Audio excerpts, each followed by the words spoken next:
성경은 하나님의 감동으로 된 것으로 교훈과 책망과 바르게 함과 의로 교육하기에 유익하니 이는 하나님의 사람으로 온전하게 하며 모든 선한 일을 행할 능력을 갖추게 하려 함이라. 아멘. 네, 모든 성경이 이렇습니다. 그러니 우리가 성경을 읽지 않을 이유가 전혀 없는 것이죠. 네. 우리가 지난주에 이어서 오늘 이제 두 번째 시간입니다. 우리 지난주 유인물 마지막 끝부분인데요. 뭐 갖고 계시면 보셔도 되고요. 없으시면 뭐 없어도 크게 상관은 없습니다. 지난주 했던 내용들 기억나십니까? 우리 신앙이라는 것은 하나님을 사실 알아가는 여정이잖아요. 그런데 우리가 하나님을 어떻게 알 수 있습니까? 우리가 열심히 하나님을 찾으면 하나님을 찾을 수 있습니까? 열심히 공부하면 하나님을 알 수 있습니까? 우리가 알 수 있는 하나님을 알 수 있는 방법은 하나님이 자신을 드러내실 때만, 하나님이 자신을 마음 먹고 보여주실 때만 우리가 하나님을 알 수 있습니다.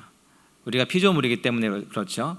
그렇다면 하나님이 자신을 어떻게 알려주시느냐, 계시라고 하는데 하나님이 자신을 어떻게 우리에게 계시하시느냐, 크게 두 가지 방법이 있다고 했습니다.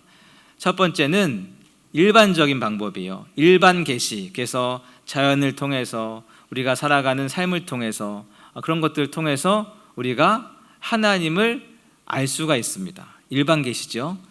두 번째로 특별한 계시. 그러니까 일반 계시로는 하나님을 알기가 너무 어려워요. 우리 죄된 인간의 마음으로는 하나님을 알기가 어렵기 때문에 조금 더 특별한 방법으로 하나님이 자신을 드러내십니다. 그것을 특별 계시라고 하죠. 그래서 하나님이 직접 짠하고 나타나시던가, 직접 음성을 들려주신다거나, 그리고 직접 자신의 글을 써서 우리에게 전해주시는 것, 그것이 특별한 방법으로 우리에게 알려주시는 특별 계시다. 그리고 특별 계시 중에 하나가 뭐예요? 성경입니다. 성경, 하나님이 직접 글로 작성해서 우리에게 주신 이 특별한 계시가 바로 성경이다. 이렇게 말할 수가 있습니다. 그렇다면 이 성경이 하나님의 특별 계시라고 하는데, 이 성경이 인간이 쓴 글 아닙니까? 저자가 있잖아요. 그렇죠? 성경에 저자도 있잖아요. 모세가 있고 다윗이 있고 베드로가 있고 마태가 있고 수많은 저자가 있는데 어떻게 이것을 하나님의 글이라고 할 수 있느냐? 이것에 대해서 크게 두 가지 이론이 있습니다. 첫 번째 이론은 뭐예요? 축자적, 기계적 영감설입니다. 그러니까 하나님이 영감을 주셨는데 소위 받아쓰기 하는 것처럼 받아 적는 거예요. 하나님이 불러주시고 우리가 그 성경의 저자들이 글을 쓰는 거죠. 그렇게 성경이 하나님의 영감에 따라서 기록됐다라고 하는 이론이 하나가 있고요. 두 번째로 그것이 아니고 하나님이 이 성경의 저자들의 마음에 감동을 주셨다. 그래서 말하고자 하는 주제를 알려주셔서 그 주제를 가지고 저자가 기록한 것이다. 저자의 경험, 저자의 성격, 저자의 기질, 그것이 담겨져 있는 거죠. 그러니까 그것을 바탕으로 하나님의 말하고자 하시는 주제가 드러날 수 있도록 쓴 것이다 라고 하는 것이 역동적, 유기적 영감설입니다. 그래서 하나님의 영감을 통해서 성경이 기록되었다. 그리고 오늘 바로 우리가 읽은 본문이 그것을 이야기하는 거잖아요. 모든 성경은 하나님의 감동으로 된 것이다. 그래서 우리가 많이 취하고 있는 이론은 뭐냐? 하나님이 저자들에게 영감을 주셔서 저자들이 자신의 성향과 기질과 직업과 그런 것들을 가지고 기록한 것이다. 그래서 하나님의 마음과 뜻이 드러날 수 있도록 기록된 책이 성경이다. 이렇게 이야기를 할 수가 있겠습니다. 그래서 성경은 하나님의 특별 계시입니다. 그렇기 때문에 성경에는 오류가 있어요, 없어요? 오류가 없습니다. 근데 이게 성경에 오류가 없다라고 하는 말을 우리가 잘 이해해야 될 필요가 있습니다. 이 성경에서 오류가 없다라는 말이 무슨 말이냐? 성경의 목적, 이루는 데 있어서 오류가 없다라는 뜻이에요. 성경의 목적이 무엇입니까? 우리를 구원에 이르도록 하는 것, 그것이 성경의 목적입니다. 그 성경의 목적을 이루는 데 있어서 오류가 없다라는 거예요. 그리고 오늘 읽은 말씀도 그런 말씀이잖아요. 교훈과 책망과 바르게 함과 의로 교육하는데 오류가 없어요. 17절에도 보시면 하나님의 사람으로 온전하게 하며 모든 선한 일을 행할 능력을 갖추게 하는데 오류가 없다라는 거예요. 그러니까 문자 하나하나, 그 토시 하나하나가 오류가 없다라는 뜻이 아니고요, 하나님이 성경을 통해서 이루고자 하시는 그 목적에 도달하게 하는데 성경에는 오류가 없다라는 것입니다. 그것이 우리가 받아들이고 있는 성경 무호설이라고 하는 거예요. 이것을 약간 오해해서 토시 하나하나, 문자 하나하나를 따지고 보자, 이렇게 오류가 있나 없나 보자, 이것이 성경 무호설이 아니고요, 성경이 이루고자 하는 목적에 맞게 쓰여졌다. 여기까지가 이해되십니까? 네, 이것이 이제 지지난주에 했던 내용입니다. 그렇다면 오늘은 이 66권이 어떤 과정을 통해서 우리에게 오게 되었는지 구약과 신약을 살펴보고요, 그리고 지금 우리가 보고 있는 여러 가지 성경 번역본들이 있습니다. 그 번역본들의 특징이 뭔지 간략하게 살펴보도록 하겠습니다. 먼저 구약이 어떻게 우리에게 오게 되었는가? 구약 성경의 원본은 있다고 했습니까? 없다고 했습니까? 원본은 없습니다. 존재하지 않습니다. 원본은 다 소실됐어요. 그래서 우리가 가지고 있는 모든 것들은 다 사본입니다. 이 사본 중에서 현재 인정되는 사본이 이 맛소라 사본입니다. 맛소라 사본, 그리고 더 나아가 사해 사본, 이것이 이제 두 사본이 인정이 됩니다. 그래서 천년의 간극이 있지만 이 두 사본이 정확하게 일치를 합니다. 그래서 우리가 보고 있는 모든 구약 성경이 다 거기에서 온 거예요. 그래서 이 두 사본을 권위 있는 사본으로 인정합니다. 그 인정하는 기준은 지지난주에 쭉 말씀을 드렸는데요, 그것을 가지고 최초로 번역한 성경이 있어요. 이 사본, 이 맛소라 사본을 가지고 최초로 번역한 사본이 70인역이라는 번역본입니다. 기원전 3세기죠. 3세기 중반쯤에 번역이 시작돼서 400년 정도 걸쳤는데요, 이 당시는 로마의 지배 아래에 있던 시대입니다. 그러니까 헬라어를 주로 쓰던 시대예요. 그런데 히브리어로 되어 있는 성경을 읽기가 너무 어려운 거예요. 그래서 성경을 번역해야 되겠다. 그래서 12지파 중에 6명씩 그래서 뽑았습니다. 총 72명의 유명한 학자들을 뽑아서 번역을 시켰습니다. 히브리어로 되어 있는 성경을 헬라어로 번역을 시켰습니다. 그래서 70명 정도가 번역했다라고 해서 70인역 이렇게 하죠. 최초의 번역본, 히브리어로 되어 있는 성경을 최초의 그 당시 유행하던 헬라어 성경으로 번역했습니다. 구약 성경이죠. 이때 이제 총 54권으로 이루어져 있습니다. 54권. 그래서 그 당시 구약은 54권이었어요. 그런데 이렇게 구약 70인 역으로 사용을 하다가 이 70인 역만 본 게 아니에요. 당시 사람들은 이것도 성경으로 인정해달라, 저것도 성경으로 인정해달라. 그래서 유사경이라고 해서요, 유사성경. 예를 들어서 시편 151편, 우리가 150편까지 있는데 시편 151편도 성경으로 인정해달라. 아니면 족장서 이런 것도 있었고요. 아니면 에녹서 이런 것도 있었고요. 많은 유사 성경들이 판을 치게 됩니다. 그래서 이걸 좀 정리해야 되겠다라고 해서 기원 후 90년에 얌니아 회의가 열리게 됩니다. 얌니아 회의에서 이제 이것이 너무나 이제 복잡하고 문제가 있으니까 정경화 작업을 하자, 이렇게 이제 이야기가 되죠. 정경이라는 것은 캐논이라는 뜻인데요, 질서, 기준이라는 뜻입니다. 기준을 잡는 거예요. 그래서 어떤 기준으로 삼았느냐? 첫 번째로는 헬라어 성경만 있으면 안 된다. 그러니까 히브리어 성경이 토대가 되어 있는 성경만 인정하자. 이해되시죠? 두 번째로 헬라 문화가 너무나 많이 들어가 있는 성경은 배제하자. 그래가지고 정경화 작업을 하게 됩니다.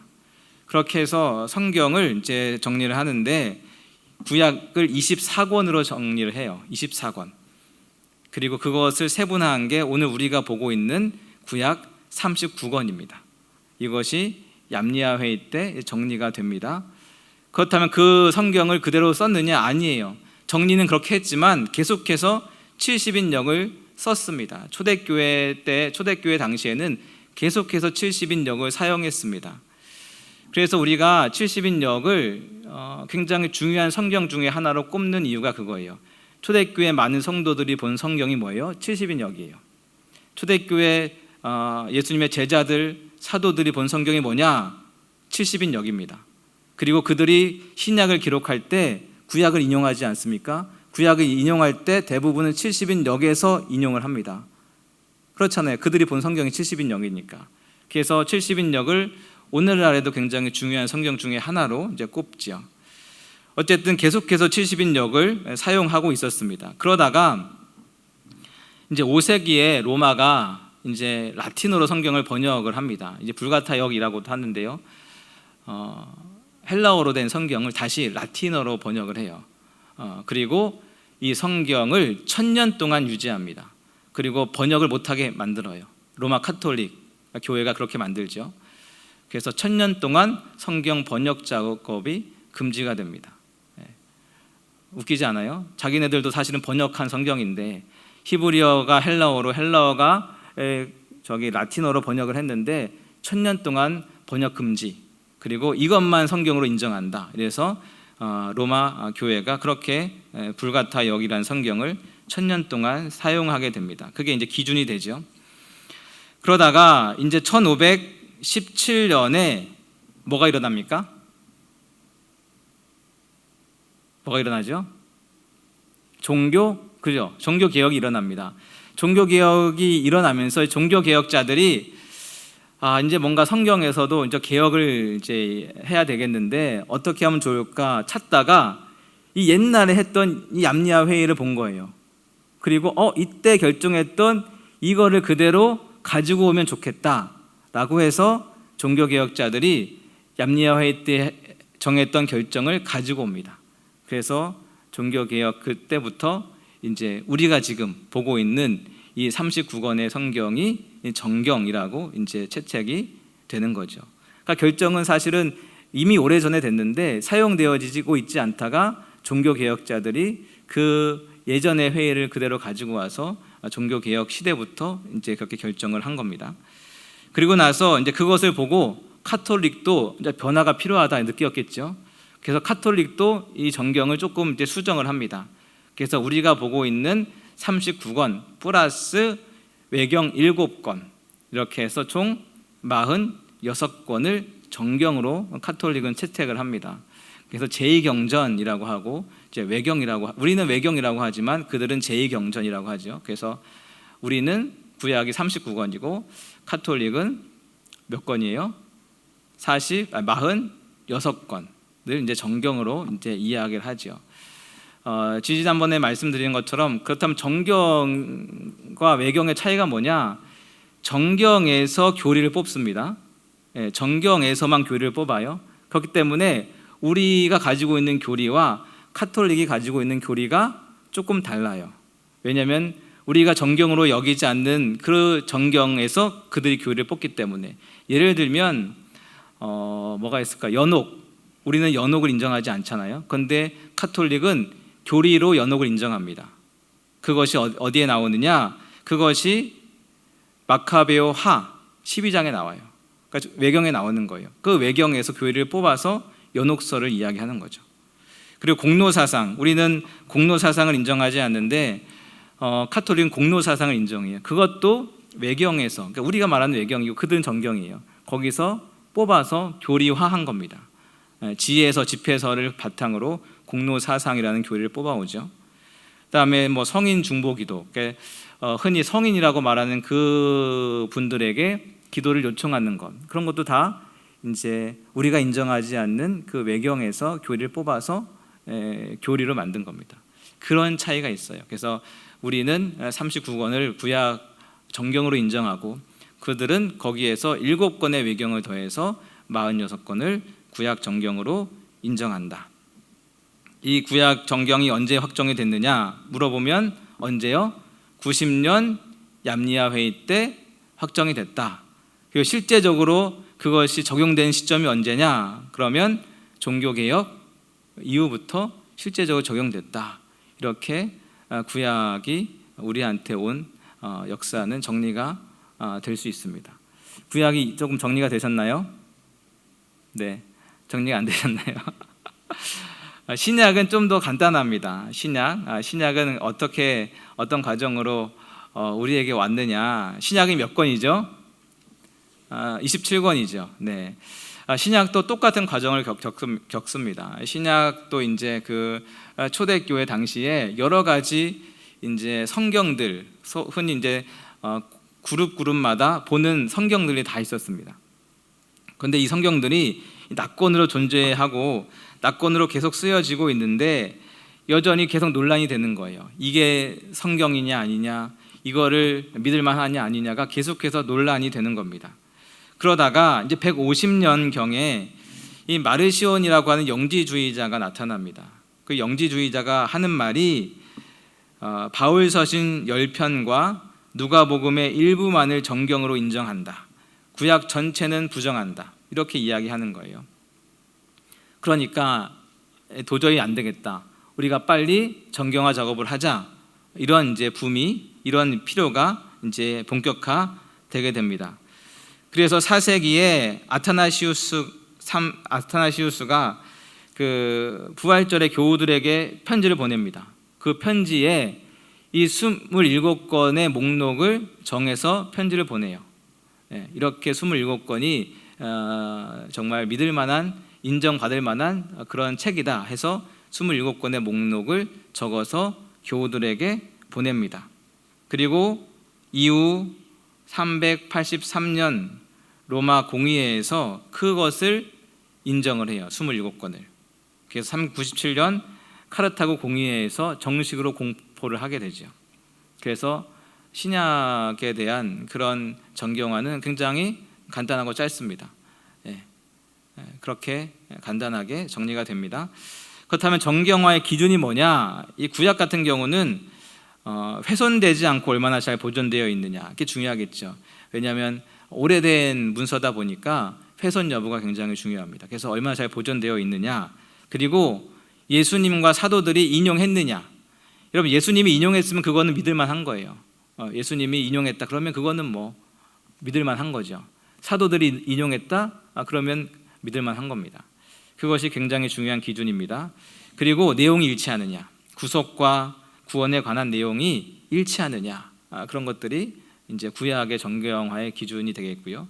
신약 같은 경우는 사도들에 의해서 기록되었거나 사도가 그 권위를 뒷받침하고 있느냐, 그것이 중요한 기준이 되겠죠.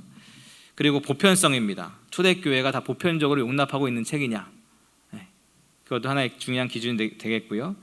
구약 성경과 일치하고 있느냐, 그것도 하나의 중요한 기준이 되겠습니다. 그래서 개신교에서는 구약 39권, 신약 27권 이렇게 해서 정경화 작업이 이루어집니다. 그 과정 가운데 이제 여러 가지 필요성에 의해서 작업이 진행이 되고 그 작업을 통해서 이제 정경화 작업이 이제 이루어지고, 그렇게 해서 우리가 보는 66권이 이제 정리가 되었습니다. 그러니까 이 성경의 형성에 대해서 이제 결론적으로 말씀드리면 이렇게 이야기를 할 수 있습니다. 자신을 드러내시기를 원하시는 하나님께서 영감을 통해 계시의 말씀을 우리에게 주셨기 때문에 그 모든 과정은 하나님의 섭리 안에서 이루어지는 과정이라고 볼 수 있습니다. 따라서 성경을 기록하는 것, 그리고 성경을 옮겨 적는 것, 성경을 번역하는 것, 그리고 무엇이 성경이냐, 즉 정경화하는 것, 그 모든 과정을 인간이 한 게 아니고 하나님이 다 친히 개입하시고 주관하신다라는 것을 우리가 믿는 거죠. 그래서 하나님이 그 모든 과정에 주권적으로 역사하셨기에 우리가 지금 보고 있는 이 성경 66권은 우리를 구원으로 인도하는, 그리고 하나님에 대해서 알게 하는 완벽한 말씀이라는 사실을 우리가 분명히 알고 믿어야 할 것입니다. 네, 이것이 이제 성경의 형성에 관해서 이제 내릴 수 있는 결론적인 내용이 되겠습니다. 이제 대략 정리가 되셨죠? 네, 그렇다면 이제 우리가 보고 있는 우리나라에서 보고 있는 성경은 어떻게 번역이 되었을까 간단하게 살펴보겠습니다. 성경이 처음에 나라에 들어올 때는 대부분 선교사님을 통해서 들어옵니다. 선교사가 그 나라에 들어가서 제일 먼저 하는 작업은 성경 번역 작업입니다. 왜냐하면 그들에게 필요한 것이 성경인데 성경이 없을 거 아닙니까? 그래서 선교사님들은 가장 먼저 성경 번역 작업을 하게 되어 있습니다. 그런데 특이하게도 우리나라는 선교사님이 들어왔을 때 이미 성경이 번역되어 있었습니다. 물론 낙권이긴 하지만 성경이 이미 번역되어 있었어요. 그러니까 다른 나라에서 이미 기독교를 접한 사람들이 낙권으로 성경을 번역해서 우리나라에 가지고 와 있는 상태에서 1885년에 선교사님들이 이제 들어오게 된 거죠. 선교사님이 들어왔을 때 깜짝 놀라게 됩니다. 아니, 내가 처음 이 대한민국이란 나라에 들어왔는데, 조선이란 나라에 들어왔는데 이미 사람들이 성경을 읽고 있는 거예요. 그래서 하나님의 일하심과 역사하심이 얼마나 대단한지를 선교사님들이 느끼게 됩니다. 그리고 나서 본격적으로 이제 선교사님들이 들어왔으니까 성경 번역 작업을 이제 시작을 합니다. 그래서 1887년에 이제 누가복음을 최초로 번역을 하게 됩니다. 그리고 1882년에 누가복음을 번역하게 되고요. 87년에 최초의 신약 전체 한글 번역본을 이제 번역을 하게 되죠. 물론 여기는 이제 국한문 혼용체입니다. 국한문 혼용체고 기존의 한문 성경을 이제 번역한 거예요. 한문 성경을 번역한 것입니다. 그러다가 이제 1911년이 되었을 때는 이제 구약 성경을 번역을 끝을 냅니다. 그래서 이제 본격적으로 신약도 구약도 1900년대 초가 되면 다 한글로 번역 작업을 끝마치게 됩니다. 하지만 지금 문체하고는 많이 다른 문체로, 그 다음에 한문이 막 뒤섞여 있는 문체로 최초의 번역이 이루어지게 되죠. 그러다가 1938년에 이제 한 번의 번역이 이제 이루어집니다. 그래서 성경 개역이라고 하는 이제 번역본이 출간이 됩니다. 그래서 기존에 있었던 그런 것들에 조금 이해하기 어려운 것들을 자기 수정을 하고 보완을 해서 고정적이고 뭐 이런 것들 수정을 해서 1938년에 성경 개역이라는 성경이 이제 번역을 이제 완간을 하게 되고요. 1961년에 개역 한글판 성경이 또 다시 번역이 됩니다.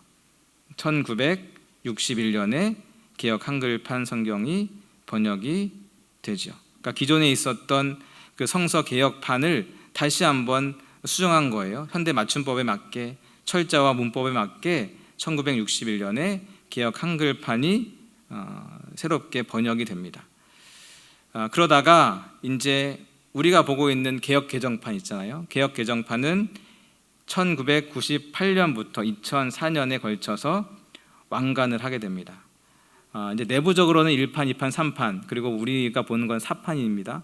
그렇게 해서 계속해서 현대어에 맞게 문법과 여러 가지 맞춤법들, 그 다음에 표현들을 수정해서 조금 더 읽기 수월하게 이렇게 개역 개정판이 이제 번역이 되고, 우리가 이 개역 개정 4판을 가지고 지금 공예배 때 사용하고 있는 것이죠. 그 대부분의 교회들은 이 개역 개정 4판을 보고 있습니다.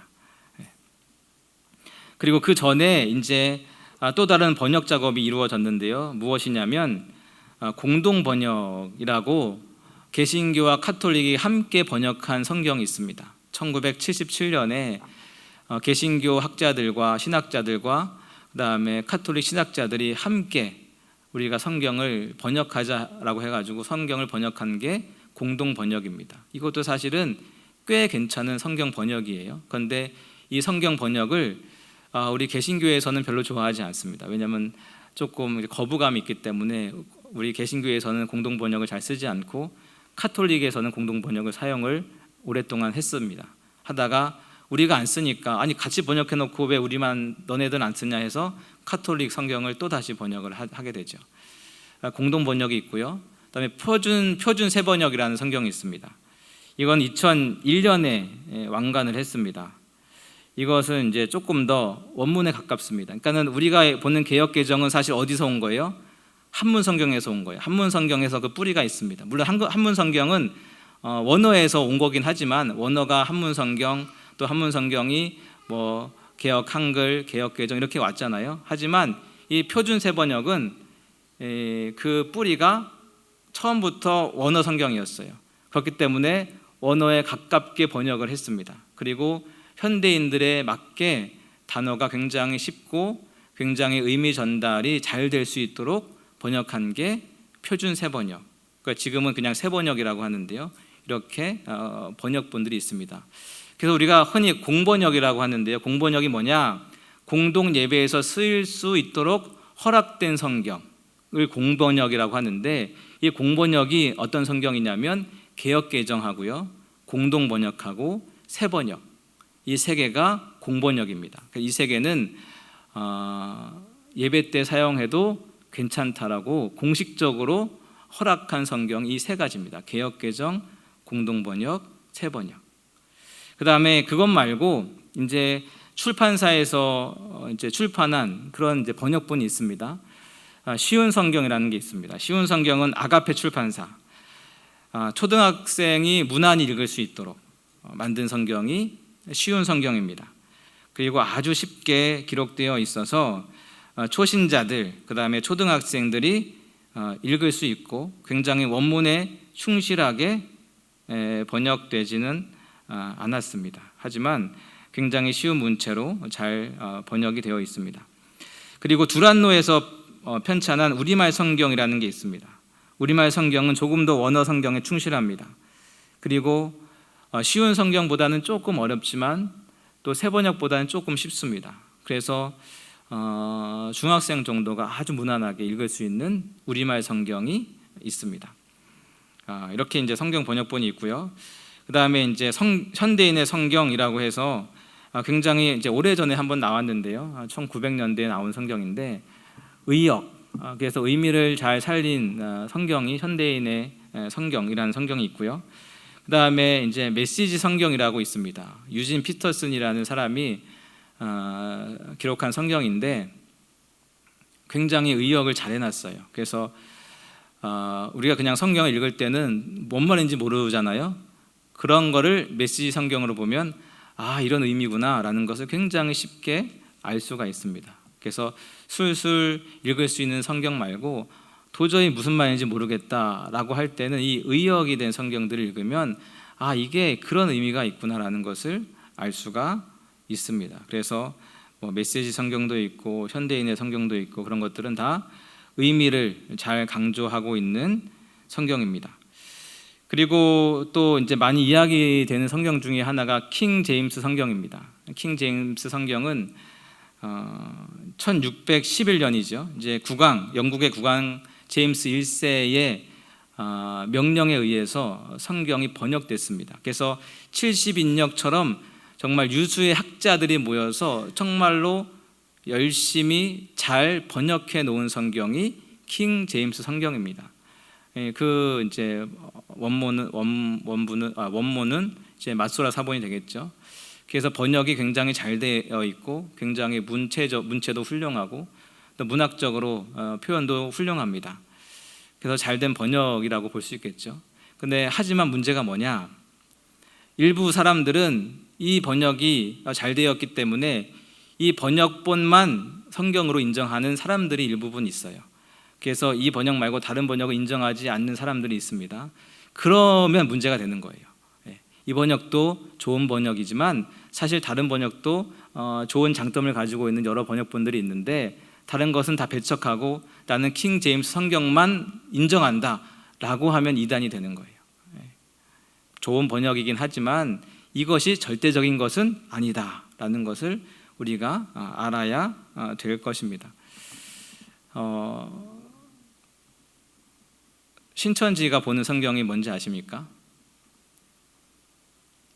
개역 한글입니다. 신천지는 개역 한글을 봐요.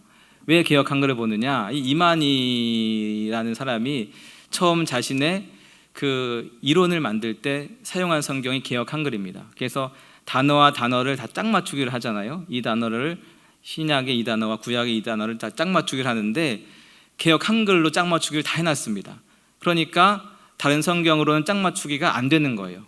그러니까는 원어 성경을 봐도 짝 맞추기가 안 되고요, 영어 성경을 봐도 짝 맞추기가 안 되고, 개역 개정을 봐도 안 되고, 공동 번역을 봐도 안 되고, 뭐 새 번역을 봐도 안 돼요. 그러니까 신천지는 무조건 개역 한글만 봅니다.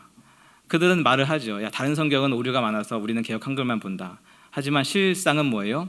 개역 한글로 다 단어를 짝 맞추기를 했는데 다른 성경을 보면 짝 맞추기가 안 되니까 개역 한글만을 지금도 보고 있습니다. 그럼 그런 생각이 들 수 있잖아요. 아니, 그 사람들은 미국에서도 막 하잖아요. 미국에서도 집회를 하고 그러는데 그러면 영어 성경을 가지고 할 텐데 영어 성경은 짝 맞추기가 안 될 텐데 어떻게 하나? 이렇게 합니다. 하나의 번역본을 쓰는 게 아니고요, 여러 번역본을 다 섞어요. 그래서 이 번역본의 이 단어와 저 번역본의 저 단어를 섞습니다. 그래서 짝 맞추기를 하는 거예요.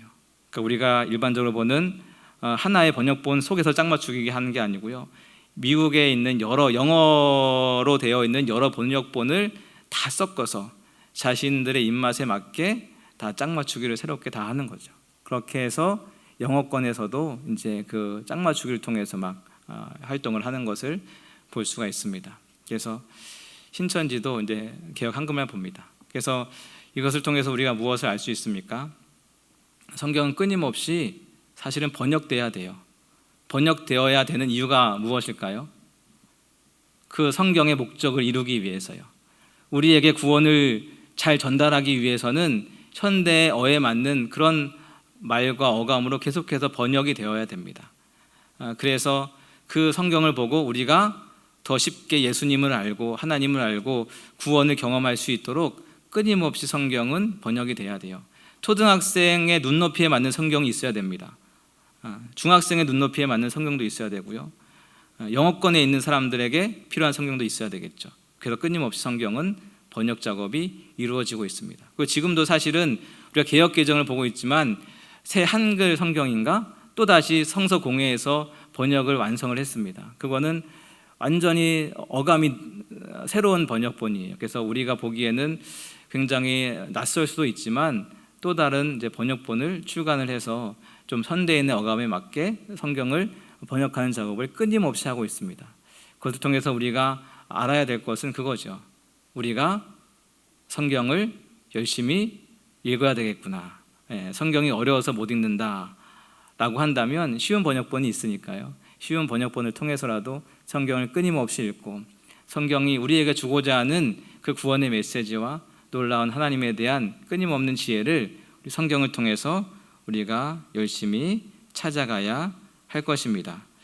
그래서 성경에 대한 이런 여러 가지 번역의 역사와 번역의 그러한 수고들은 목적이 하나입니다. 우리가 성경을 열심히 읽고 성경을 통해서 구원의 진리를 경험하게 하도록 하는 것. 그 목적에 의해서 지금도 많은 사람들이 성경 번역 작업을 세계 곳곳에서 하고 있습니다. 그렇게 우리는 뭘 해야 될까요? 열심히 성경을 읽어야 되겠죠.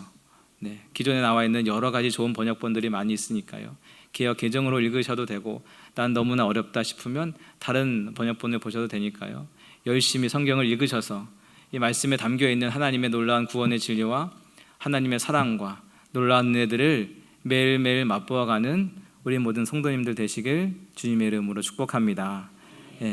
우리 기도하겠습니다.